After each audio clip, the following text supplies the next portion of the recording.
تیرا کیا ہوگا، تجھے کیا کرنا ہے۔ اوروں کی فکر کے ساتھ پہلے اپنی تو سوچ، جو تو کر سکتا ہے وہ تو کر، وہ جو نہیں کر رہے ہیں وہ کریں یا نہ کریں وہ بات کی بات ہے۔ تیرا تو وقت نکلا جاتا ہے، اوروں کی ٹرین بتانے کے چکر میں اپنی تو نہ چھوڑ، تیری چھوٹ گئی تو تیرا سفر ناکام ہوگا۔ ارے بھئی کوئی آئے تو آ جائے، نہ آئے تو اپنی ٹرین پہ تو سوار ہو جا۔ تیری جو زندگی کی ٹرین ہے کہیں اس کا معاملہ خراب نہ ہو، اس لیے اپنے سفر کو کامیابی کی طرف لے کے چل، اپنے سفر کی کامیابی کی فکر کر، اپنی زندگی کے سفر کو کامیاب بنانے کی کوششیں کرو۔ میرے پیارو، ہر شخص اپنے گھر میں قرآن پڑھنے کی عادت ڈلوائے۔ کوئی گھر ایسا نہ ہو جس میں روزانہ سب لوگ مل کر فجر کے بعد قرآن کی تلاوت نہ کرتے ہوں۔ آپ میں سے کسی کو پسند ہے کہ وہ اپنا گھر قبرستان بنائے فرشتوں کی نگاہ میں؟ ہے بھئی کسی کو پسند؟ کون بنانا چاہتا اپنے گھر کو قبرستان؟ ہاتھ اٹھائی ہو۔ ہے کوئی بنانے والا؟ نہیں۔ تو پھر سب اپنے گھر کو جنت کا نشان بنائیں گے انشاءاللہ؟ بنائیں گے بھئی انشاءاللہ؟ تو پھر قرآن پڑھیں گے روزانہ، جو بھی یاد ہو نہیں ہو تو مولانا سے، امام صاحب سے پڑھ کے پھر پڑھنا ہے۔ اور پھر قرآن پڑھنے کے بعد گھر میں جو بھی پڑھا ہوا ہو مولانا سے اپنے مسجد کے پوچھ لینا کہ مولانا کون سی کتاب گھر میں پڑھیں۔ 10-5 منٹ اس کتاب کو پڑھنے کی عادت ڈالو، اور پھر اس کے بعد شام کو جب کھانا کھا لو اور سونے کا وقت ہو عشاء کے بعد، صرف 10 منٹ کے لیے بیٹھ جانا اور یہ باتیں کرنا کہ دیکھو تم میری بیوی، میں تیرا شوہر، تم میرے بچے، میں تمہارا ماں باپ، مگر ہم میں سے یہ کسی کو پتا نہیں کہ آخری وقت کس کا پہلے آئے گا، چونکہ ہم نے اپنی زندگی میں بوڑھے ماں باپ کے کندھے پہ جوان جنازے اٹھتے ہوئے دیکھے۔ نبی نے فرمایا یہ تمہارے جو دل کالے ہو جاتے ہیں نا، جس میں پتہ ہی نہیں چلتا، اچھی سے اچھی بات بھی ایسی گزر جاتی ہے اور اللہ کی طرف کو دل ہی نہیں لگتا اور آنکھوں سے آنسو ہی نہیں آتے، اس کا پتہ وجہ کیا ہے؟ وجہ یہ ہے کہ تمہارے دلوں پہ زنگ لگ جاتی ہے، جیسے لوہے پہ زنگ لگ جاتی ہے، اور جب زنگ لگ جاتی ہے تو لوہا جب تک ریگمال سے نہ رگڑو تب تک لوہے سے لوہا مل نہیں سکتا، تبھی لوہا صحیح معنی میں دیکھنے میں لگے گا جب اس کی زنگ الگ ہو جائے۔ وہ جو جس کو ہمارے دیہات میں جنگ کہتے ہیں، حالانکہ جنگ تو میدان میں ہوتی ہے، لگنے والی تو زنگ ہوتی ہے۔ کہتے تو جنگ ہی نا کہ جنگ لگ گئی، لیکن وہ جنگ نہیں ہوتی، وہ زنگ ہوتی ہے۔ اب اس کو جب تک ریگمال سے نہ رگڑو لوہا تو اچھا نہیں لگتا۔ نبی فرماتے ہیں اسی طرح دلوں پہ بھی نا کالا پن لگ جاتا ہے، اسی طرح دل بھی کالے پڑ جاتے ہیں۔ ان دلوں کے کالے پن کا علاج یہ ہے قرآن سے جڑو اور قرآن پڑھو، اور دوسرا کام یہ ہے کہ اپنے گھر میں موت کا ذکر کیا کرو، موت کو یاد کیا کرو خود بھی کہ ہم مر جائیں گے، دنیا سے چلے جائیں گے۔ یہ بری بات نہیں ہے، لوگ کہتے ہیں شب شب بولو اشب مت بولو، یہ موت بھی کوئی یاد کرنے کی چیز ہے۔ نبی فرمانے تیرے دل کا کالا پن دور ہی اس کے یاد سے ہوگا، جتنا تو موت کو اپنی یاد کرے گا اتنا ہی تیرا دل دھلتا چلا جائے۔ ہم اپنے اگر بیوی سے کہہ دیں، ایک دفعہ ہمارے دوست تھے مفتی صاحب، ان کی شادی ہوئی، شادی کے 1 سال کے بعد انہوں نے بیوی سے کہہ دیا کہ بھئی دیکھو ہم لوگ اس لیے ہیں کہ آخرت کی تیاری کریں، پتہ کچھ نہیں ہے کہ میں پہلے جاؤں یا آپ پہلے جائیں۔ تو رونے بیٹھ گئی پوری رات، مفتی صاحب میں نے کوئی اس لیے شادی کری تھی تم سے کہ تم مرنے کی باتیں کرو گے، میں تو اس لیے آئی تھی کہ تم اچھی اچھی باتیں کرو گے۔ بڑی مشکل سے بیچاری، وہ عالمہ تو نہیں تھی، شادی شدہ گھر کی ایک ایسی سچی خاتون تھی، بڑی مشکل سے اس نے سمجھایا۔ عورتیں ہوتی ہیں ایسی، مرد بھی ایسے ہوتے ہیں جو موت سے ڈرتے ہیں۔ بھئی موت کا ذکر کرنے کے بہت فوائد، ایک تو یہ کہ دنیا کے بے وجہ کے ہنگاموں سے بچ کے زندگی گزارو گے، کسی کے چکر میں پڑو گے نہیں جب یہ بات پتہ ہوگی کہ مرنا ہے۔ اور دوسرا یہ کہ اپنی قبر کی تیاری کرنا میرے آپ کے لیے آسان ہوگا۔ اور تیسرا یہ کہ موت تو آنی ہے، اگر ذکر کرنے کے بعد موت آئے گی تو موت کا صدمہ سہنا بھی بہت آسان ہے، چونکہ ذہن بنا ہوگا پہلے۔ یہ ہے وہ بات کہ جو میرے آپ کے نبی صلی اللہ علیہ وسلم نے میرے آپ کے دل کی وجہ، دل کے چمکنے کے لیے کی ہے۔ بات تو یہی ہے کہ ہمارا دل اچھا نہیں، سب کچھ اچھا ہے، ہنس بھی رہے، سامنے سے بول بھی رہے، مگر دل ہی تو کالے ہو گئے۔ دلی تو اچھے نہیں ہیں، دلوں میں ہی تو نفرت ہے، دلوں میں ہی تو حسد ہے، دلوں میں ہی تو جلن ہے، دلوں میں ہی تو کینہ ہے، دل ہی تو خراب ہے۔ اگر دل ہی اچھا ہو جائے، نبی نے فرمایا تمہارے جسم میں ایک ٹکڑا ہے، اگر وہ صحیح ہوا تو سب کچھ صحیح ہوا، اور وہ صحیح نہیں ہوا تو سب کچھ خراب ہوا۔ اس کی محنت تو کرنی ہے، اور یہ دل یہ دنیا سے صحیح نہیں ہوتا، چونکہ دل پہ اختیار انسان کا خود کا بھی نہیں ہے، یہ دل انسان کے اپنے اختیار میں نہیں ہے، یہ دل تو اللہ کے اختیار میں ہے، اور اللہ ہی سے لو لگانے سے دل ٹھیک ہوتا ہے۔ پیارو، جب تک اللہ کی طرف لو نہ لگے، جب تک اللہ کی یاد میں بندہ زندگی گزارنے نہ لگے، تب تک یہ دل ٹھیک نہیں ہوتا۔ اس دل کو ٹھیک کرنے کے لیے قرآن کی تلاوت، موت کا تذکرہ، اور تیسرے نمبر پہ کم سے کم روزانہ اللہ سے 100 بار معافی مانگ لیا کرو، چلتے پھرتے اردو میں، عربی میں 100 بار روزانہ۔ پیارے جوانوں، خاص طور پر تم کیا کرو، بزرگوں تم بھی کیا کرو، 100 بار کم سے کم اللہ سے یوں چلتے پھرتے کہہ لیا کرو، اللہ میری توبہ، اللہ میری توبہ، تو نے ہاتھ دیے، میرے ہاتھ کون دینے والا؟ کوئی ہے ان ہاتھوں کو رب کے سوا دینے والا؟ ہے کوئی تمہیں جس نے دیے ہوں؟ تمہارے ماں باپ نے بھی نہیں دیے، اللہ نے دیے ہیں ہاتھ، یہ پیر اللہ نے دیے ہیں، زبان اللہ نے دی ہے، آنکھیں اللہ نے دی ہیں، اور جو چیزیں اللہ نے دی ہیں، یہ ہاتھ، پیر، آنکھ، ناک، کان، یہ مت سمجھنا یہ ہمیشہ رہیں گے، دینے کے بعد بھی ایکسیڈنٹ میں ٹوٹتے پھوٹتے بہت دیکھے ہیں آپ نے۔ کتنے صحیح تھے 20 سال تک، ٹوٹ گئے پیر، ٹوٹ گئے ہاتھ۔ اللہ آپ میں سے کسی کے ہاتھ پیر ضائع نہ کرے، سب کو سلامت رکھے۔ میرے پیاروں، ان ہاتھوں کو دیکھ دیکھ کے اللہ میری توبہ، میرے ہاتھوں سے بھی گناہ ہو گئے، اللہ میری توبہ، میرے پیروں سے گناہ ہو گئے، اللہ میری توبہ کہ میری آنکھوں سے گناہ ہو گئے، اللہ یہ تیری دی ہوئی آنکھیں میں تیرے لیے استعمال نہ کر سکا۔ چلتے پھرتے اللہ سے توبہ کی عادت ڈالو۔ میرے بھائیوں، اللہ رب العزت توبہ کرنے والے بندوں سے بے پناہ پیار کرتا ہے، اور جو بندہ اللہ کے سامنے اپنے توبہ کو کر لے اور اللہ کے سامنے اپنے گناہوں کو یاد کر کے اپنے آنکھوں کو نم کر لے، اللہ رب العزت اس کے گھر کو بھر دیتا ہے رحمتوں سے، برکتوں سے، آل اولاد سے، اور اس کی تنگی کو، پریشانی کو، مصیبت کو، بدحالی کو، فقیری کو دور کر دیتا ہے۔ یہ نعمتیں اللہ تعالیٰ توبہ کرنے والے بندوں پہ نازل فرماتا ہے۔ ہم جو یہ چکر میں پڑے رہتے ہیں نا، پانی پھکوانے کا، پانی پڑوانے کا، تعویذ لگوانے کا، تعویذ ٹنگوانے کا، مولانا سے نقش لکھوانے کا، دکان میں لگوا لیں برکت کے لیے، یہ سب بیکار کی چیزیں ہیں، ان کے چکروں میں مت پڑو، ان سے کچھ ہونے والا نہیں ہے۔ قرآن کہتا ہے اللہ تجھے وہاں سے رزق دے گا جہاں سے تیری عقل کبھی کام بھی نہیں کر سکتی، بس تو ایک کام کر، تو اللہ کی ماننے والا پرہیزگار مومن بن جا۔ وَمَن يتق الله يجعل له مخرجا ويرزقه من حيث لا يحتسب۔ اللہ وہاں سے دے گا جہاں سے تیری سوچ بھی نہ ہوگی، بس تو اللہ کی مان کے زندگی گزار۔ صبح کو کھیت پہ جا، فجر پڑھ کے جا، قرآن پڑھ کے جا، توبہ کر کے جا، جا کے اللہ اللہ کرتا رہے، کسی کی مین نہ توڑ، کسی کے مال پہ نقصان نہ پہنچا، بلکہ خیر خواہ بن کے جا۔ چونکہ دانہ ڈالنا تو کھیت میں تیرے بس میں ہے، مگر اس میں سے کلہ پھوڑ کے زمین کا سینہ چاک کر کے نکالنا تیری طاقت میں نہیں ہے، یہ تو اللہ ہی کی طاقت ہے کہ وہ اس کو اوپر نکالتا ہے۔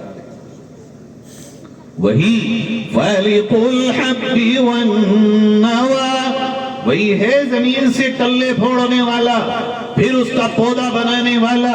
تیری دوائیوں سے پودے نہیں بنتے جب تک کہ وہ نہ چاہے۔ پھر پودوں میں بالیاں آنا، بالیوں میں دودھ کا آنا، دودھ میں دانے کا بننا، پھر دانے کا پکنا، پھر اس کا نکالنا، نکال کے گھر لانا، یہ سب میرا آپ کا کام نہیں ہے، میں آپ تو سبب ہیں۔ میرے بھائیو، اللہ جب تک نہ چاہے تب تک بندے کے کام مکمل ہو ہی نہیں سکتے، اور برکتیں تو رب کے بغیر آ ہی نہیں سکتی۔ دیکھو ہم میں سے ہر ایک پریشان ہے آج، کس لیے کہ برکتیں نہیں ہیں. بھئی برکت کہاں سے آئے گی؟ دیکھو برکت زیادہ کو نہیں کہتے، میری بات سمجھو اس گاؤں کے پیارے بہن بھائیوں. برکت اس چیز کا نام نہیں ہے کہ تم 1,00,000 روپے کما لو، یا تمہاری فصل میں 8 کونٹل ہو جائیں ایک بیگے میں گیہوں یا دھان یا مٹر بہت زیادہ ہو جائے، یہ جو بھی چیز تم بوتے ہو یہ برکت نہیں ہے. برکت کس کو کہتے ہیں؟ دیکھو برکت سمجھو، برکت ایک آدمی 1,00,000 روپے مہینے کمائے اور اس کا خرچہ ہو 1,20,000 کا، ایک آدمی 10,000 روپے مہینہ کمائے اور خرچہ ہو 9,000 کا، اس کو 1,000 روپے مہینے بچ رہے ہیں، اس پہ 50,000 20,000 روپے مہینہ قرض ہو رہے ہیں. برکت والا کون ہے یہ بتا؟ 10,000 والا؟ برکت زیادہ کا نام نہیں ہے، برکت اس کا نام ہے کہ جو آ رہا ہو اس میں ضرورتیں پوری ہو کے بھی کچھ بچ جا رہا ہو. یہ جو بڑے بڑے بلڈنگ اور محل تم دیکھ کے سوچتے ہو اللہ میرا بھی ایسا ہی ہوتا، بڑی بڑی کاریں دیکھتے ہو اللہ مجھے بھی ایسی مل جاتی، بڑے بڑے لوگوں کو دیکھتے ہو عیش و عشرت والے اللہ تمہیں پتہ کتنے بینکوں سے لون لے کے قرضے لے کے لمٹ کرا کے وہ لوگ اپنی زندگی کو گزارتے ہیں، روزانہ رات کو ٹینشن میں سوتے ہیں. اور جس کے پاس تھوڑا ہو، جیسے ہم مولوی لوگ ہیں 8-10,000 روپے کماتے ہیں، مگر خدا کی قسم ہم جیسی عیش کی زندگی کوئی نہ گزارتا.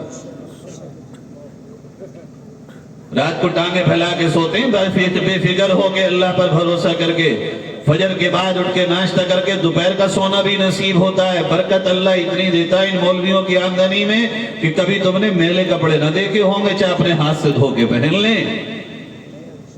کون سا کلکٹر کون سا افسر ایسا ہے جو ان کی طرح زندگی گزار دے؟ اور آگے پیچھے کھانے لیے پھریں لوگ کہ جی ہمارا کھا لو اور ہمارا کھا لو، اور یہ کہ جی آج کا تو بک ہو گیا، آج تو نہیں کھانے کے. فخر سمجھے آدمی کھانا کھلانے میں، کیا رکھا مولوی کے پاس؟ کون سی توبہ بھائی؟ یہ اللہ سے جڑ گیا تو اللہ نے دنیا کے دلوں میں ان کی محبت کو اتار دیا.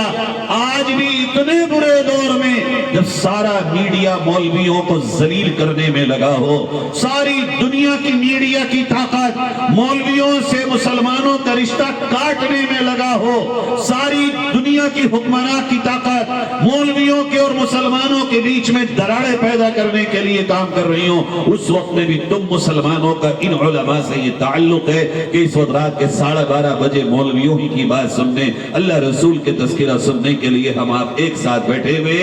یقین ہے ہمیں یہ دنیا کی ساری پلاننگ، شیطان کی ساری طاقت، ابلیس کے سارے فریب اور میڈیا کے سارے پروپیگنڈے انشاءاللہ مسلمانوں تم فیل کر کے رہو گے، وہ کبھی کامیاب نہیں ہوگے اگر تم اس طرح قرآن سے اور اللہ سے اس کے رسول سے، رسول کے جانشین علماء سے جڑ کے زندگی گزارو گے. خدا نہ چاہا وہ اپنی موت آپ مریں گے، وہ اپنے سر آپ پیٹیں گے، وہ خود سے ذلیل و رسوا ہوں گے. ہمیں آپ کو زیادہ کچھ کرنے کی ضرورت نہیں پڑے گی، میدانوں میں جانے کی ضرورت نہیں پڑے گی انشاءاللہ، چونکہ ہمارا رب وہ ہے جو ایک ساری دنیا کے سب سے بڑے بادشاہ نمرود کو مچھر سے مار کے بھی تباہ کر دیتا ہے. تمہارے پاس دنیا کی طاقتیں ہوں، ہمارے پاس اس رب کی طاقت موجود ہے جو ایک ہی دریا سے حضرت موسیٰ کو بچا کے فرعون کو ڈبو دیتا ہے نہیں تمہارا اللہ ایسا؟ یوسف کے 11 بھائیوں نے کنویں میں ڈال دیا مارنے کے لیے، بچانے کون آیا؟ کوئی حکومت آئی، کوئی فوج آئی، کوئی طاقت آئی، کون آیا بچانے؟ میرے پیارو اللہ نے بچایا، اللہ نے بچا کے دکھایا. اگر تمہارے آپس کے رہنے والے تمہارے دشمن ہو مت ڈرو، تم بنو، تم آؤ میں اللہ کے دین کی طرف. بچانے اللہ کس کو بھیجے گا، کب بھیجے گا، اس کی فکر مت کرو. یہ تو اللہ کا نظام یہ ہے کہ جو مارنے نکلتا ہے عمر ابن خطاب، اللہ اسی کے سینے میں کلمہ اتار کے نبی کا غلام بنا دیتا ہے. ہو سکتا ہے جو سب سے آگے تمہیں مٹانے چل رہا ہو، آنے والے کل میں یہی اسلام کے تحفظ کا لڑائی لڑ رہا ہو، تو اللہ پہ چھوڑ دو. اللہ رب العزت اس کا فیصلہ کرنے والا ہے. میرا آپ کا کام جو ہے ہم وہ کام کریں، اللہ والا کام اپنے ہاتھ میں مت لو. اللہ کے کام اللہ پہ چھوڑ دو. اللہ بازار میں یوسف علیہ السلام کو بیچا جا رہا ہو، اللہ وہاں کس انداز میں بادشاہ کے گھر میں داخل کراتا ہے. سارے بچوں کے قتل ہو رہے تھے پیارو. فرعون سارے بچوں کو قتل کرا رہا تھا. حضرت موسیٰ کو دریا میں ڈالا گیا. جو قتل کرانے والا اللہ نے اسی سے حضرت موسیٰ کی پرورش کروا دی. ایسا ہے تمہارا اللہ. ایسے اللہ کو ماننے والے ہو تم جو دشمنوں سے حفاظت کرانا جانتا ہے. پھر اس سے بڑھ کے دنیا اپنے قوت پہ اور اپنے ہتھیاروں پہ ناز کرتی رہے، مگر ہمارا ایمان تو مسلمانوں آج بھی ان چڑیوں پر ہے جن کی چونچوں کی کنکریوں سے اللہ نے اب رہا کے لشکر کو برباد کر دیا تھا. بھول گئے ہو؟ چڑیوں کی چونچ کی کنکریاں اور ایک طرف لشکر جرار اللہ نے برباد کر دیا. اور اللہ ہمیں سکھانے کے واسطے ہم سے کہتا ہے، ہر نماز میں پڑھتے ہو تھوڑا ترجمہ بھی پڑھ لو. أَلَمْ تَرَ كَيْفَ فَعَلَ رَبُّكَ بِأَصْحَابِ الْفِيلِ. کہ تمہیں نہیں معلوم کیا تمہارے رب نے ہاتھی والے لشکر کے ساتھ کیا کیا؟ ایسا ہے تمہارا اللہ، ایسا طاقتور ہے تمہارا اللہ. تمہارا اللہ وہ ہے جو نہ رات کو سوتا ہے نہ دن کو سوتا ہے، نہ رات کو بے خبر نہ دن کو بے خبر. تمہارا اللہ وہ ہے جو گونگوں کی بھی سنتا ہے، اندھوں کی بھی سنتا ہے، لولوں کی بھی سنتا ہے، لنگڑوں کی بھی سنتا ہے، کوٹھیوں میں بھی سنتا ہے، گلیاروں میں بھی سنتا ہے. تمہارا رب وہ ہے جہاں تم اسے پکارو وہیں سے تمہاری پکار کو وہ سنتا ہے. وہ تمہیں کہیں بے یار و مددگار نہیں چھوڑتا.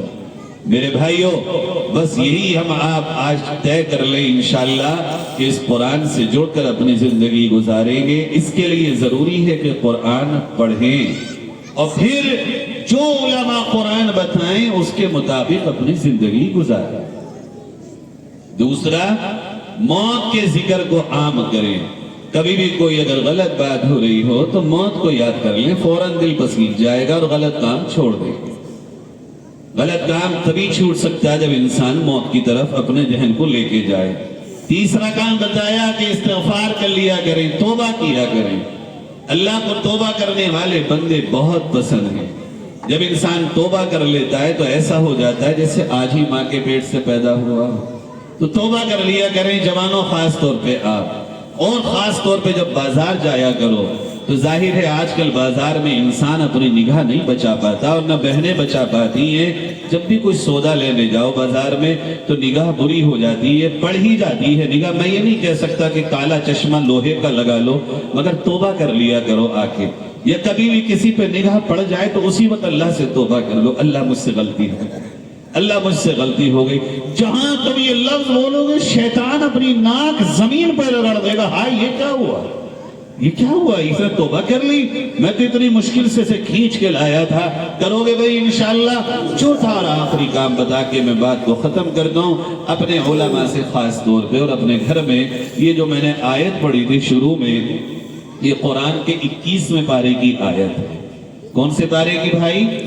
21ویں پارے کی 11ویں رکوع کی. رکوع کون سا؟ 11واں رکوع. آیت نمبر 12 ہے، سورہ لقمان ہے. اس پورے رکوع کا ترجمہ اور تفسیر یا تو علماء سے پوچھ لینا یا ان سے اس کی کتاب لے جانا اور گھر میں پڑھنا. خاص طور پر ماں باپ بار بار اس ترجمے کو پڑھنا، پھر اندازہ ہوگا کس طرح قرآن ہمیں اپنی ذمہ داریاں سکھاتا ہے. میں صرف ایک بات، جتنی آیت میں نے پڑھی وہ بات بتا کے آپ کو اپنی بات ختم کرتا ہوں. ایک صاحب تھے حضرت لقمان. کیا نام تھا ان کا؟ حضرت لقمان. بہت اللہ کے برگزیدہ بندے تھے. کسی جگہ پہ اپنے گھر میں اپنے کسی کونے میں بیٹھ کر اپنے بچوں کو سمجھا رہے تھے. اللہ کو وہ اتنا پسند آیا کہ اللہ نے ان کی ان باتوں کو قرآن کی آیت بنا دیا. اور وہ کیا باتیں تھیں؟ فرما رہے تھے وَإِذْ قَالَ لُقْمَانُ لِابْنِهِ وَهُوَ يَعِظُهُ يَا بُنَيَّ لَا تُشْرِكْ بِاللَّهِ إِنَّ الشِّرْكَ لَظُلْمٌ عَظِيمٌ. اللہ کہتا ہے میرے لقمان کو یاد کرو. جو وہ اپنے بچوں کو یوں سمجھا رہے تھے، اے میرے بیٹو، نام بھی نہیں لیا چونکہ بات بہت بڑی سمجھانی ہے، تو پیار بھرے جملے سے کہا، اے میرے بیٹو، تم میری نصیحت کی گانٹھ باندھ لو، کبھی بھی اللہ کے ساتھ شرک مت کرنا۔ کیوں؟ ان الشرک لظلم عظیم، اس لیے کہ شرک اس دھرتی پہ سب سے بڑا ظلم ہے۔ ہاتھ سے مارنے والا بھی ظالم، چوری کرنے والا بھی ظالم، لوگوں کو ستانے والا بھی ظالم، مگر قرآن کہتا ہے ان سارے ظالموں میں سب سے بڑا ظالم وہ ہے جو اللہ کے ساتھ شرک کر رہا۔ کیوں؟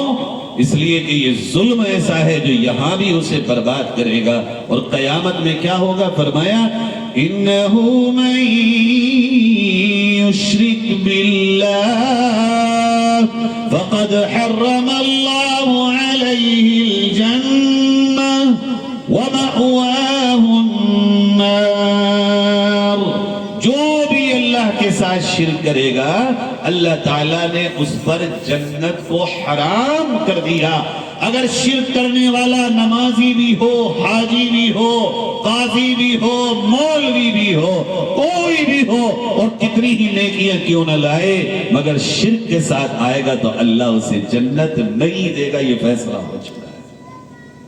اس لیے میری ماں و بہنوں، میرے بھائیوں، ان مدرسوں کا کام یہی ہے کہ یہ ہمیں شرک جیسی بری چیز سے بچانے کی تمام چیزیں سکھاتے ہیں، عقائد سکھاتے ہیں۔ شرک آپ جتنے بھی لوگ بیٹھے ہیں نا، اپنے گھروں میں جا کے پوچھ لینا شرک کیا ہے، بتا نہیں پائیں گے۔ پتہ ہی نہیں ہے بچوں کو شرک کیا ہے، پتہ ہی نہیں ہے۔ اتنا برا کام، اتنا بڑا ظلم، اتنی گندی بات، اتنا مہا پاپ ہے کیا؟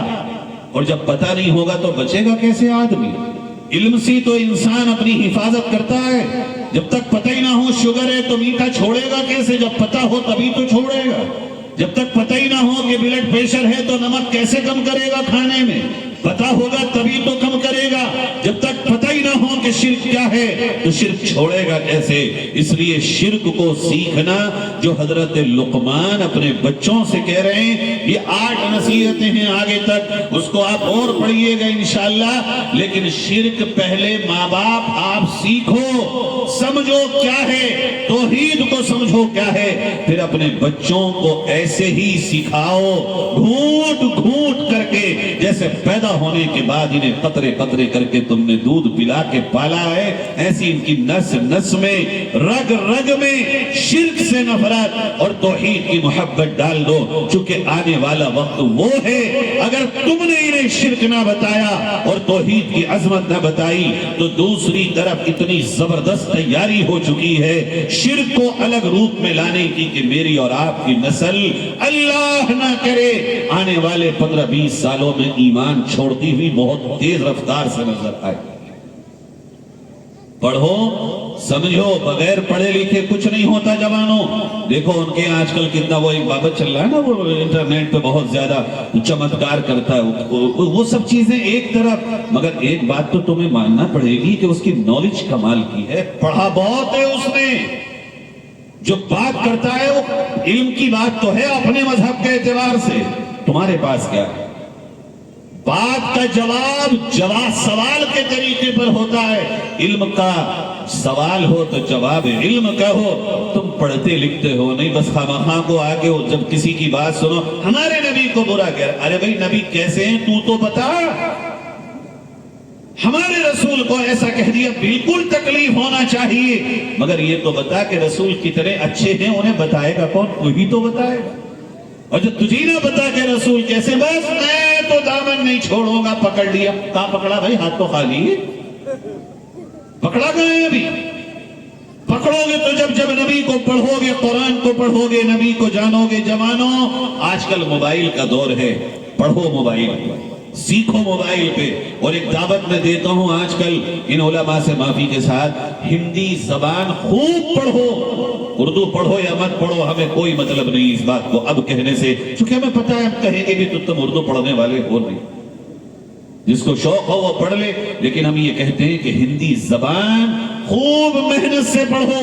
اور پھر ہمارے قائد محترم حضرت مولانا سید ارشد مدنی صاحب دامت برکاتہم نے ہندی میں جو قرآن کا ترجمہ کیا ہے، پھر اس ترجمے کو کئی بار پڑھو، پھر اس اللہ کے پیغام کو لے کر اپنے ہی ساتھ رہنے والے ان بھائیوں کو اسی زبان میں بتاؤ جو زبان وہ سمجھتے ہیں. اس کا اثر تم کل آنے والے وقت میں وہ دیکھو گے جس کا اندازہ نہیں کر سکتے.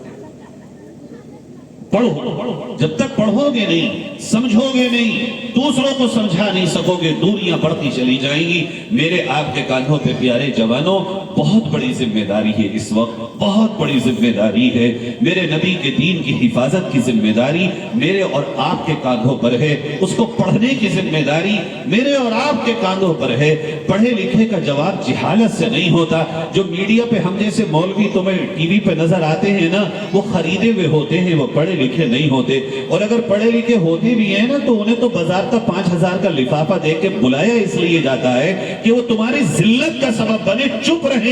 تم ان کی جگہ اپنے آپ کو تیار کرو، تم ان کی جگہ اپنے آپ کو اتنا قابل بناؤ. ان کے یہاں چھوٹا سا چھوٹا بھی پڑھ لکھ کے بات کر رہا ہے، ریسرچ کر کے بات کر رہا ہے. ہمارے یہاں کچھ ہے ہی نہیں. ہمارے یہاں تو صرف ٹی وی، ہمارے یہاں تو صرف فلم، ہمارے یہاں تو صرف ڈانس، ہمارے یہاں تو صرف کرکٹ، ہمارے یہاں تو صرف ہسٹوریاں اور یہ الگ الگ ٹیلر اور اسٹوری اور یہ تمام چیزیں یوٹیوب پہ دیکھی جا رہی ہیں، یہ ریل دیکھی جا رہی ہے، انسٹاگرام چل رہے ہیں صاحب. اور ہر دوسرا آدمی یوٹیوب پہ اپنا چینل بنائے بیٹھا کہ جلدی سے مجھے مونیٹائزیشن مل جائے اور لاکھ روپے مہینے کی کمائے. کیا پاگل پن لگا ہوا ہے؟ کون سی دیوانوں کی دنیا میں زندگی گزار رہے ہو؟ ارے اس انٹرنیٹ کا فائدہ اٹھاؤ، زبانیں سیکھو، علم سیکھو، قرآن سیکھو، اللہ کا دین سیکھو. آج اللہ نے تمہارے گھر میں سب کچھ تمہارے ہاتھ میں دے دیا. اس کا فائدہ اپنے نبی کے دین کو سیکھنے اور دوسروں کو بتانے میں لگاؤ. کون سی واہیات زندگی ہم نے اور آپ نے اپنے ساتھ لگا رکھی ہے جس کا کوئی حاصل وصول نہیں. کریں گے بھائی انشاءاللہ. اللہ تعالی ہم سب کو عمل کرنے کی توفیق نصیب فرمائے. وآخر دعوانا ان الحمدللہ رب العالمین.